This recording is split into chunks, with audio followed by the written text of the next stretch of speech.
The Xylos hegemony was a civilization that prided itself on logic, precision, and dominance.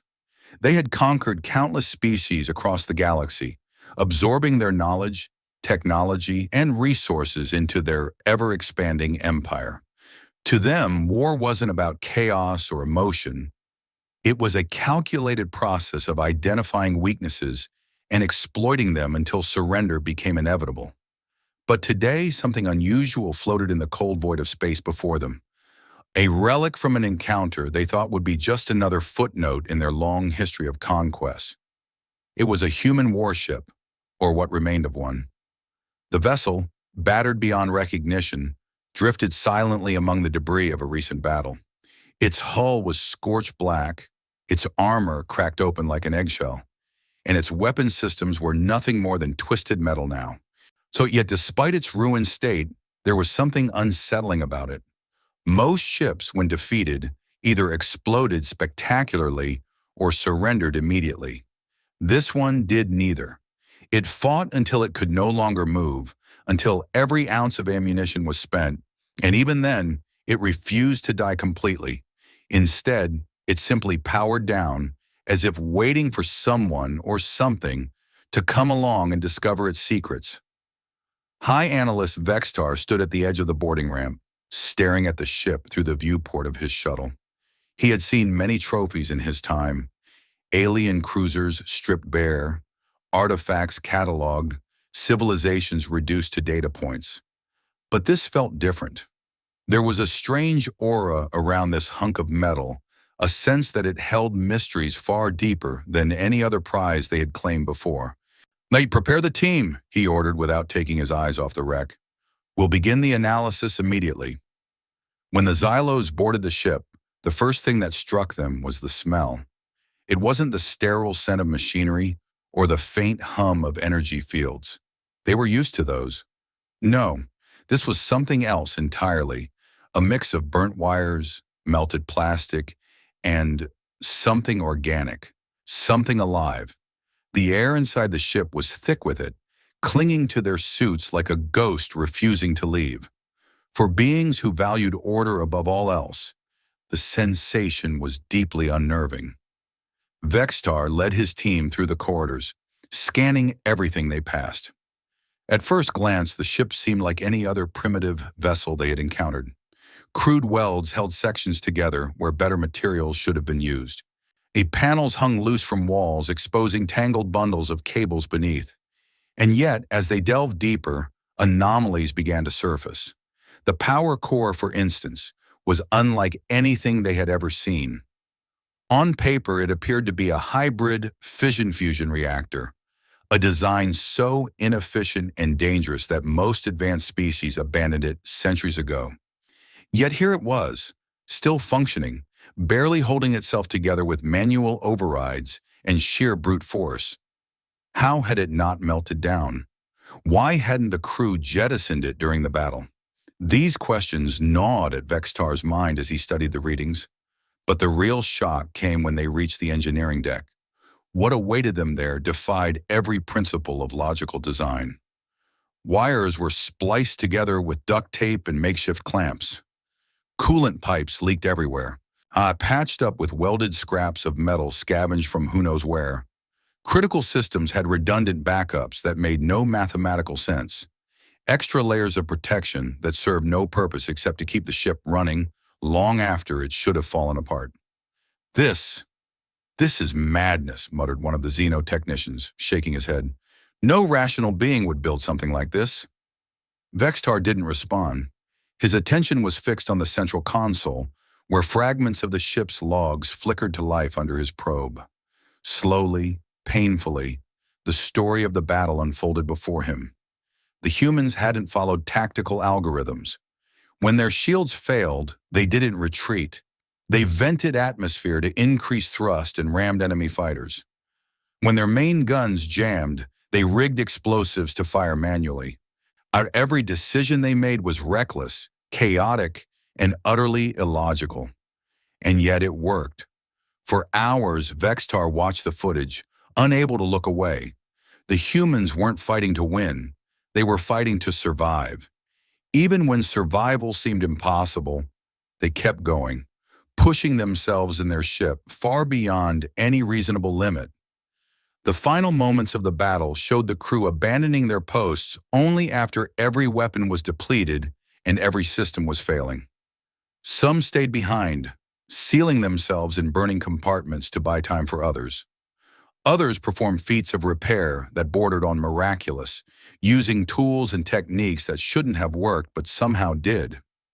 By the time Vextar finished reviewing the logs, a strange feeling had settled over him. It wasn't fear, not yet, but it was close. And for the first time in his career, he found himself questioning the assumptions that guided his people. Humans weren't predictable. They didn't play by the rules. And that unpredictability made them dangerous in ways he couldn't fully comprehend. As he stepped back onto the boarding ramp, leaving the silent trophy behind, Vextar couldn't shake the image of the ship's interior, the chaos, the determination, the sheer refusal to give up. Somewhere deep within him, a seed of doubt began to grow. If this single vessel was capable of such defiance, what might an entire planet of humans be capable of? The answers lay ahead, buried in the ship's remaining systems. But already Vextar knew one thing for certain. Whatever they discovered next, it wouldn't be easy to forget. The deeper the Xylos team ventured into the human warship, the more their understanding of the universe began to unravel. Every step revealed something new, something baffling, that challenged everything they thought they knew about intelligent life. The ship wasn't just a machine, it was a testament to a species that refused to be defined by logic or limits. And as High Analyst Vextar and his team moved from one section to another, the weight of what they were uncovering grew heavier with each discovery. When they reached the engineering deck, they expected to find some semblance of order. After all, engineering was supposed to be a discipline governed by precision and calculation.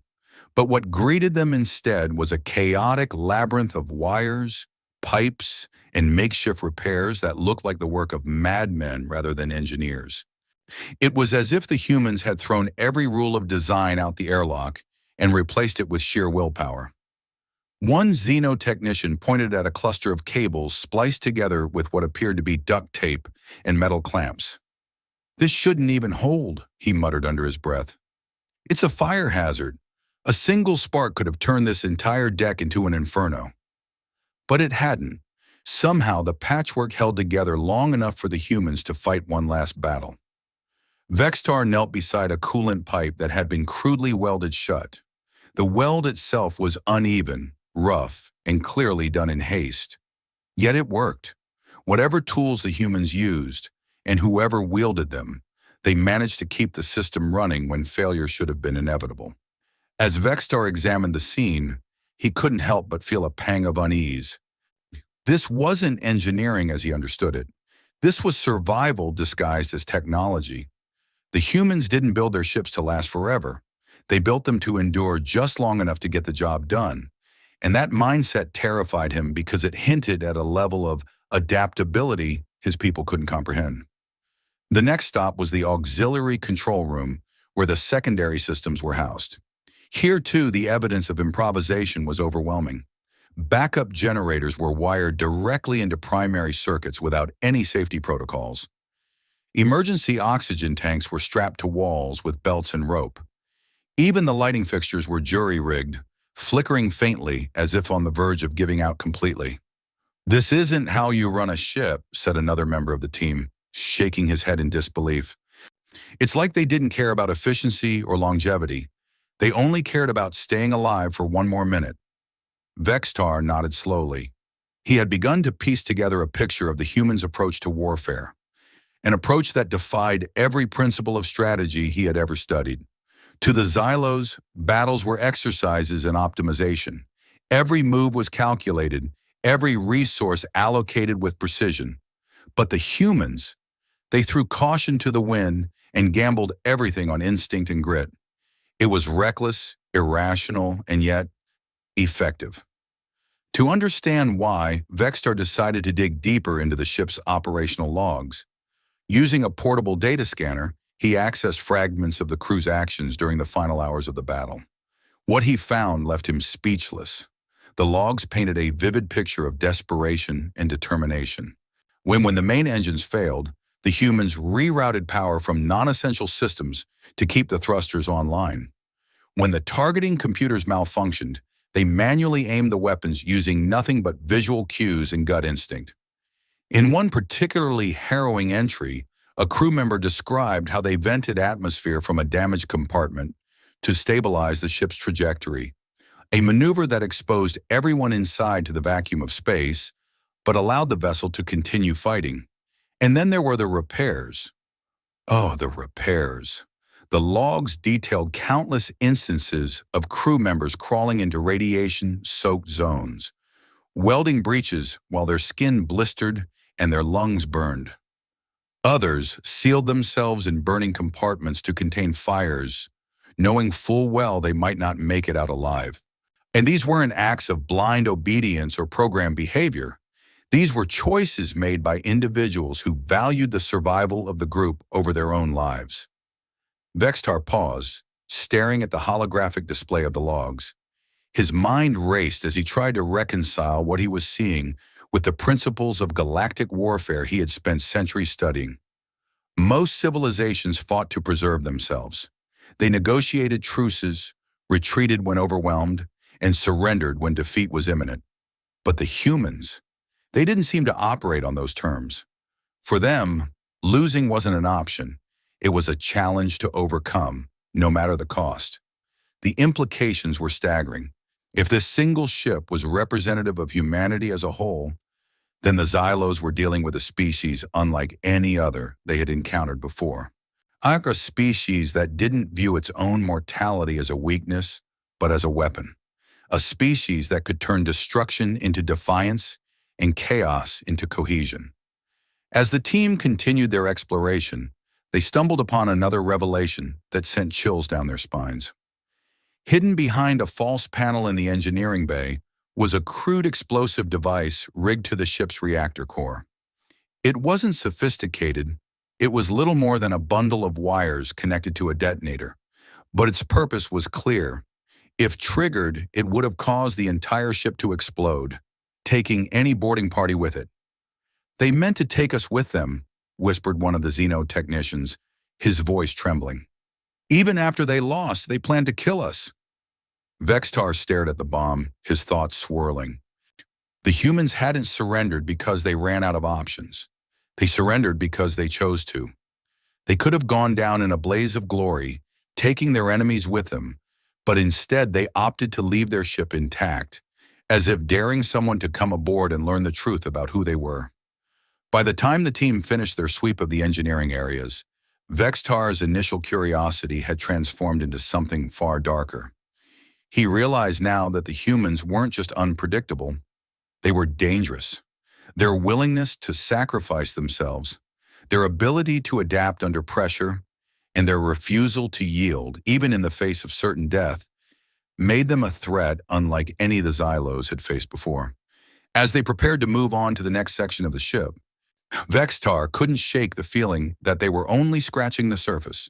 The physical evidence told part of the story, but the true nature of humanity lay buried deeper, hidden in the minds and hearts of the beings who once called this wreck home.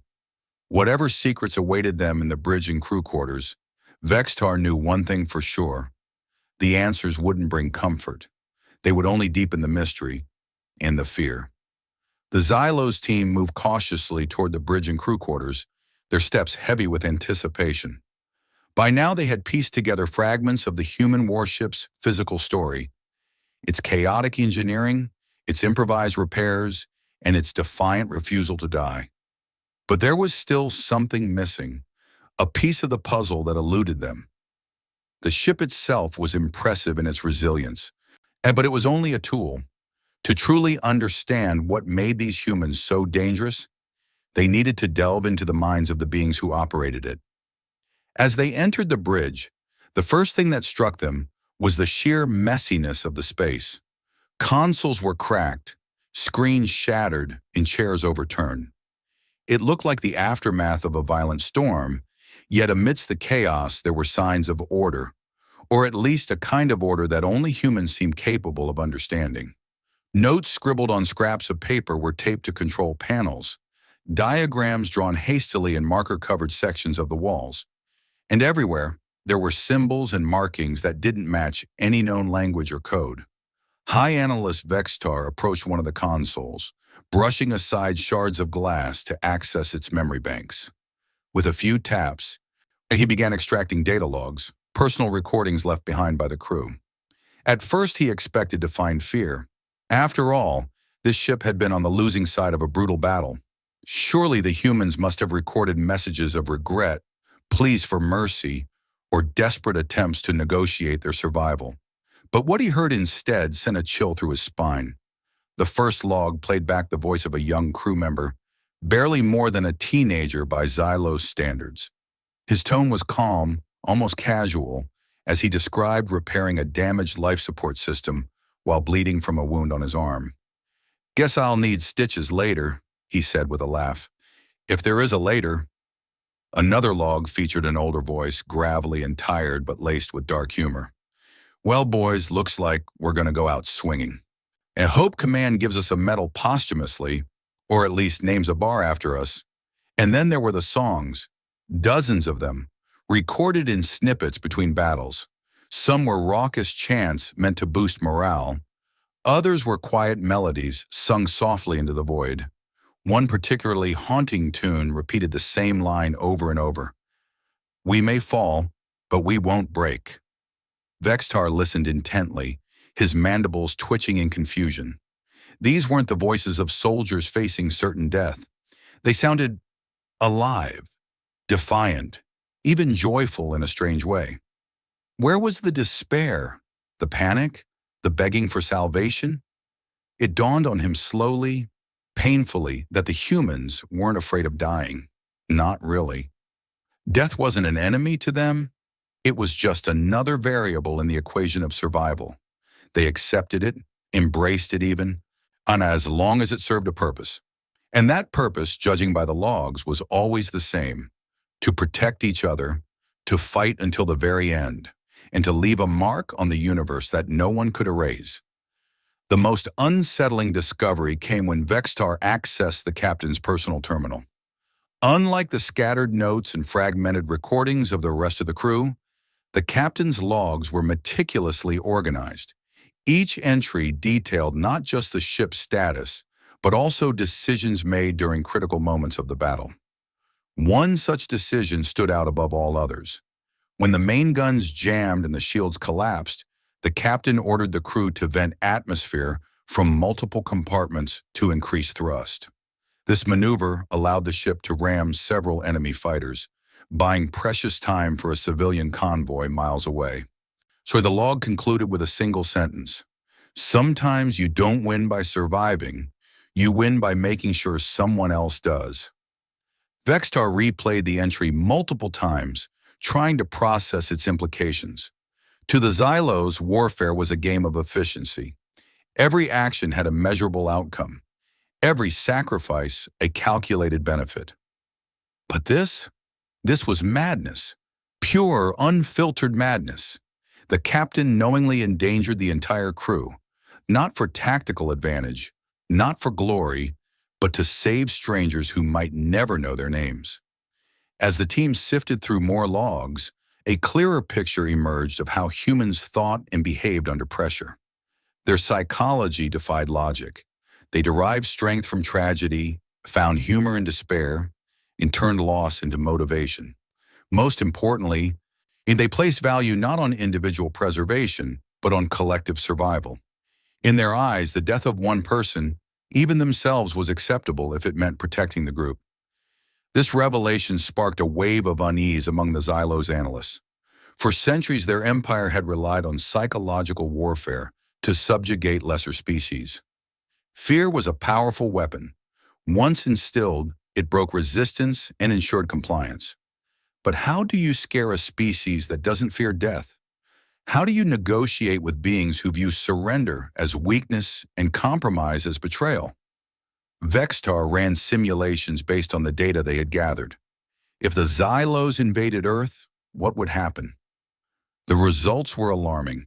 Standard tactics, blockades, orbital bombardments, threats of annihilation would fail spectacularly against humans.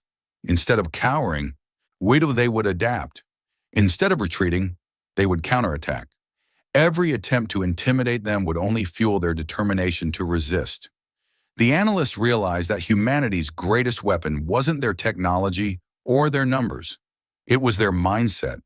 They had weaponized their own mortality, turning it into a force multiplier. To fight humans was to agree to a contest of endurance, a test of who could suffer more, lose more, and still keep going.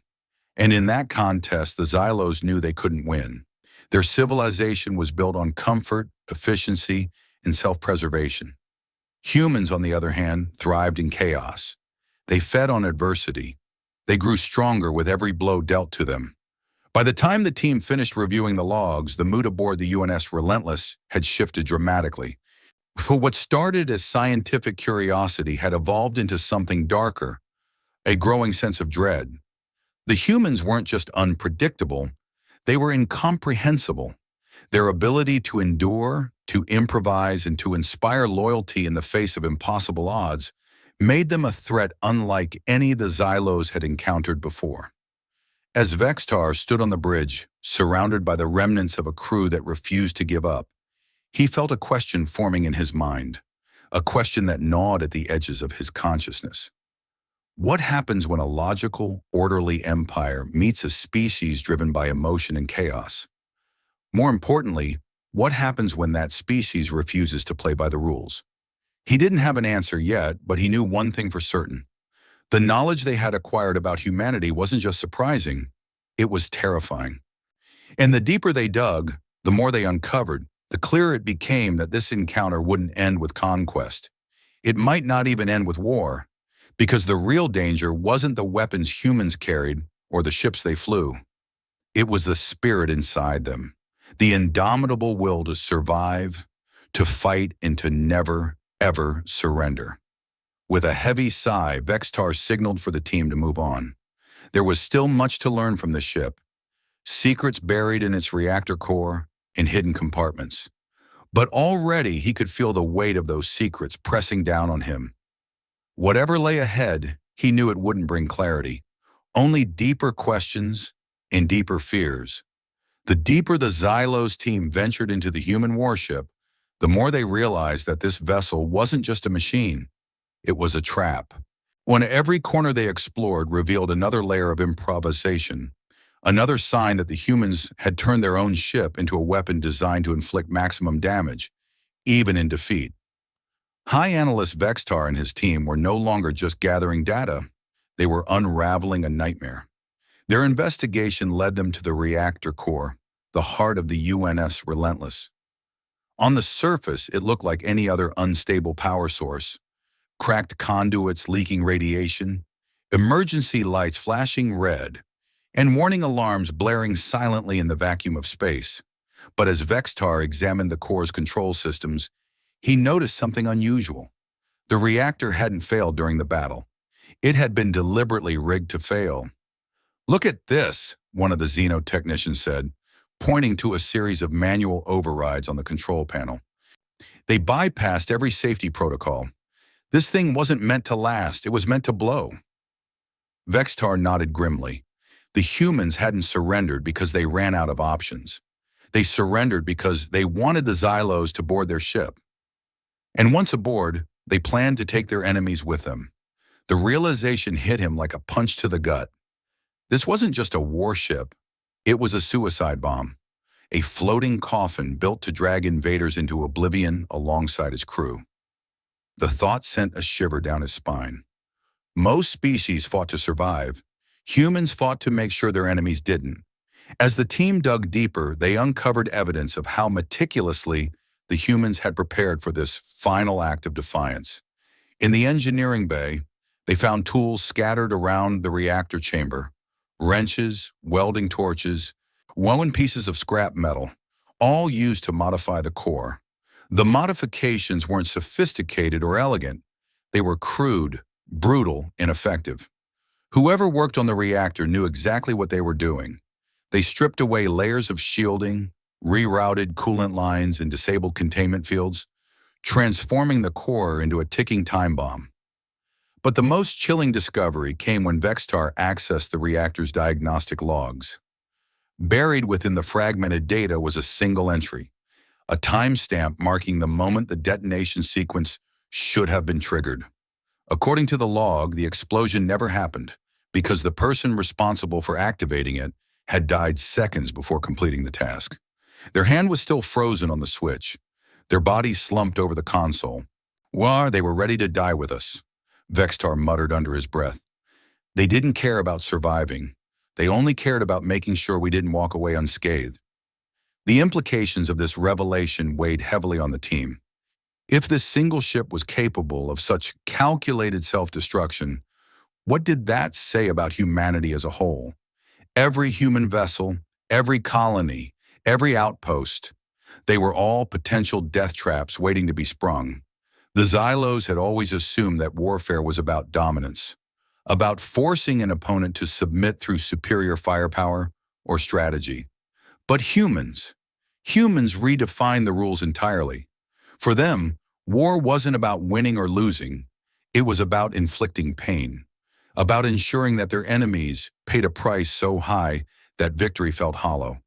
Vextar ordered a full forensic reconstruction of the ship's final moments. Using advanced holographic technology, the team pieced together a simulation of the battle. The results were horrifying. The footage showed the humans fighting with reckless abandon, ignoring injuries, exhaustion, and overwhelming odds. When their shields collapsed, they vented atmosphere to increase thrust, ramming enemy fighters in suicidal charges. When their weapons jammed, they rigged explosives to fire manually, turning themselves into living artillery. Every decision they made was chaotic, unpredictable, and utterly devastating. And then there was the reactor. As the simulation played out, Vextar watched as the human engineer crawled into the reactor chamber despite lethal levels of radiation. With trembling hands, they activated the manual override, setting the countdown in motion. But before they could complete the process, a stray blast from an Xylos fighter struck the chamber, killing them instantly. The detonation sequence froze, leaving the ship intact, but only by sheer chance. The room fell silent as the simulation ended. The Xylos analysts stared at the holographic display, unable to speak. They had faced countless adversaries in their long history, but none like this. None who viewed their own mortality not as a weakness, but as a weapon. None who turned destruction into defiance and chaos into cohesion. "This changes everything," one of the xenotechnicians finally said, breaking the silence. "If every human ship is like this, if every human soldier is willing to sacrifice themselves, we can't fight them. Not like this." Vextar nodded slowly, his mind racing. Though he had always believed that logic and efficiency were the keys to victory, that superior technology and strategic planning would always triumph over brute force and emotion. But now, confronted with the raw, unrelenting will of humanity, he realized how wrong he had been. Humans didn't play by the rules. They didn't follow patterns. They adapted, improvised, and endured no matter the cost.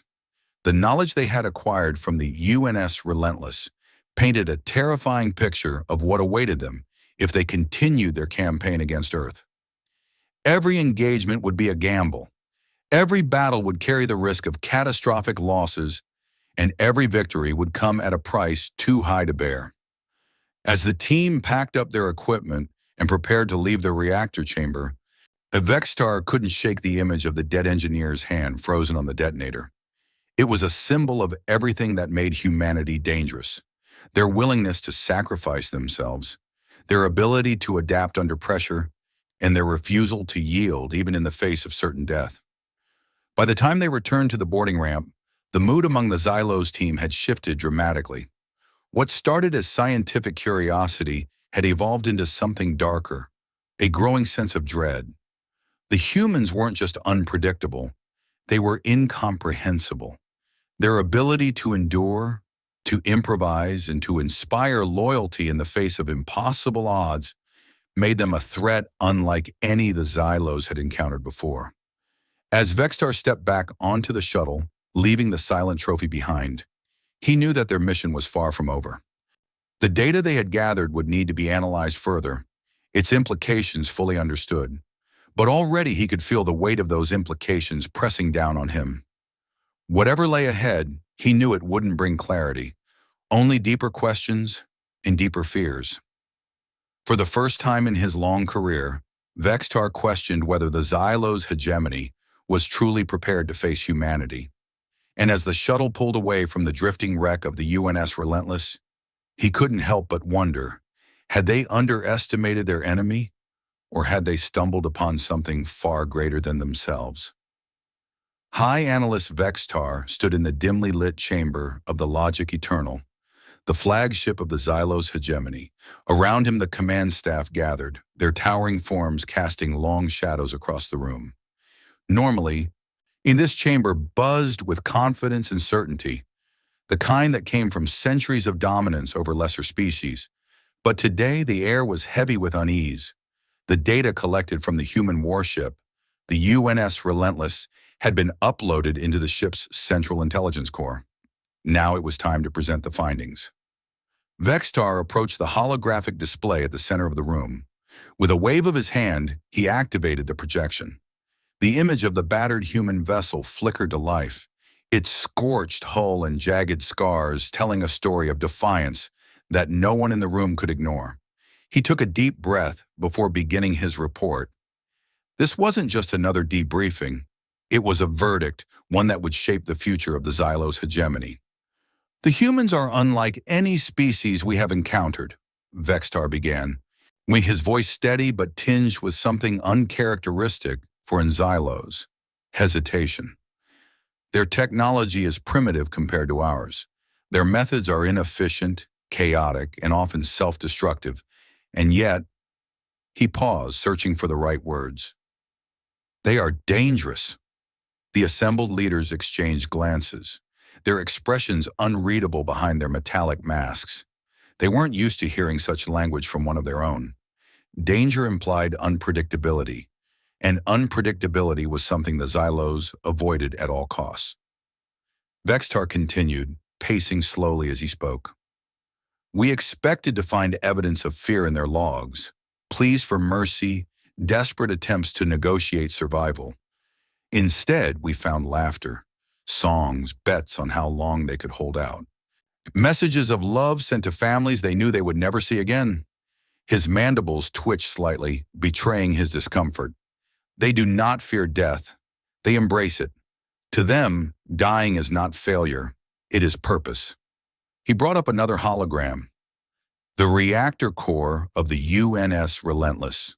The crude modifications, the manual overrides, the frozen hand of the engineer still resting on the detonator. This ship was not merely a weapon. It was a trap, a suicide bomb designed to take us with them.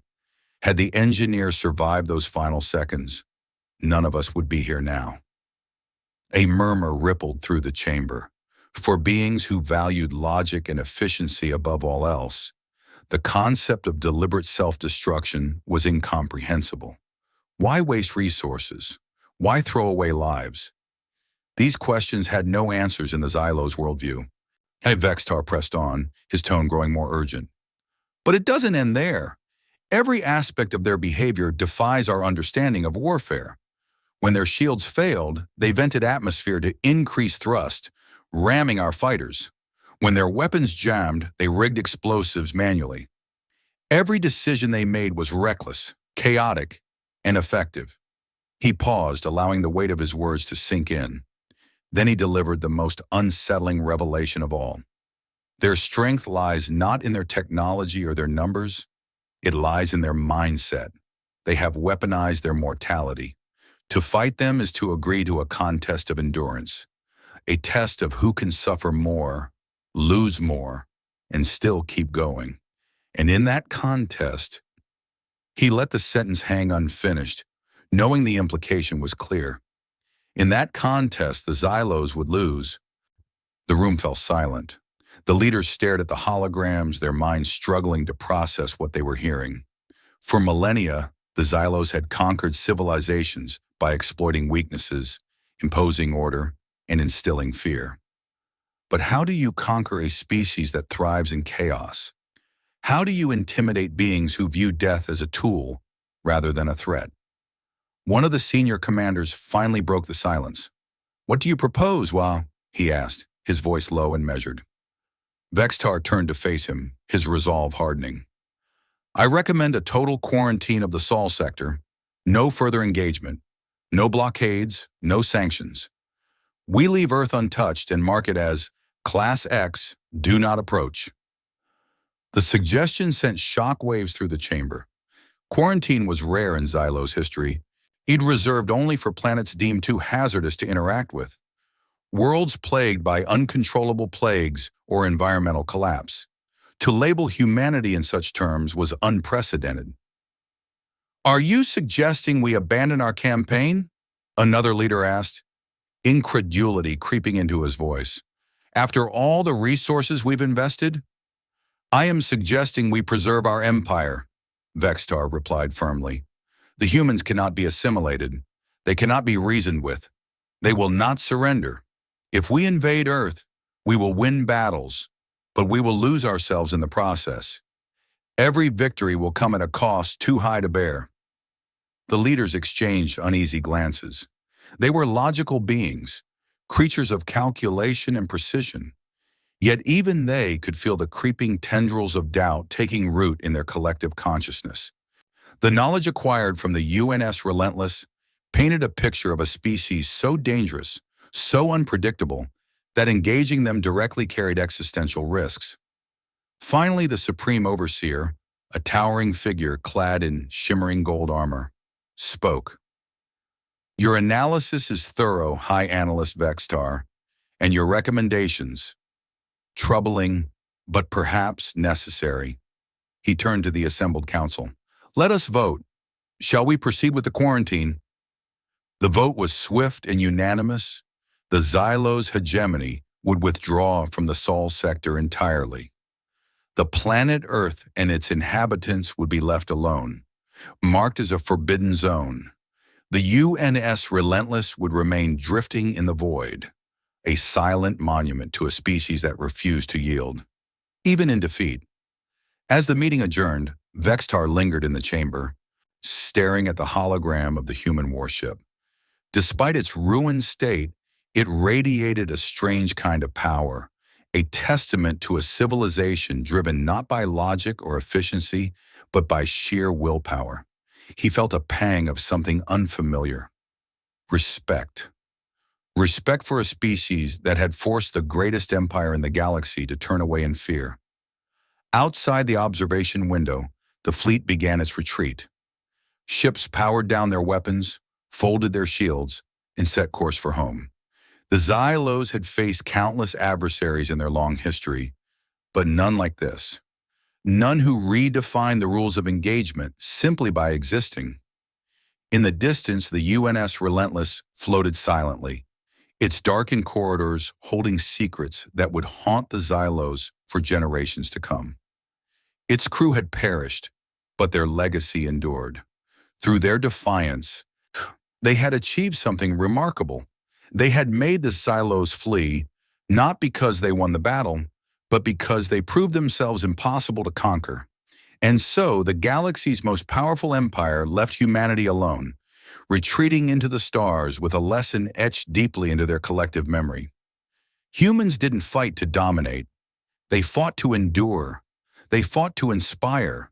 They fought to remind the universe that sometimes the greatest victories aren't measured in territory or resources, but in the courage to stand against overwhelming odds and refuse to fall. As the last of the Xylos ships disappeared into hyperspace, the UNS Relentless remained where it was, a ghostly sentinel watching over the void, silent, broken, and yet somehow still defiant.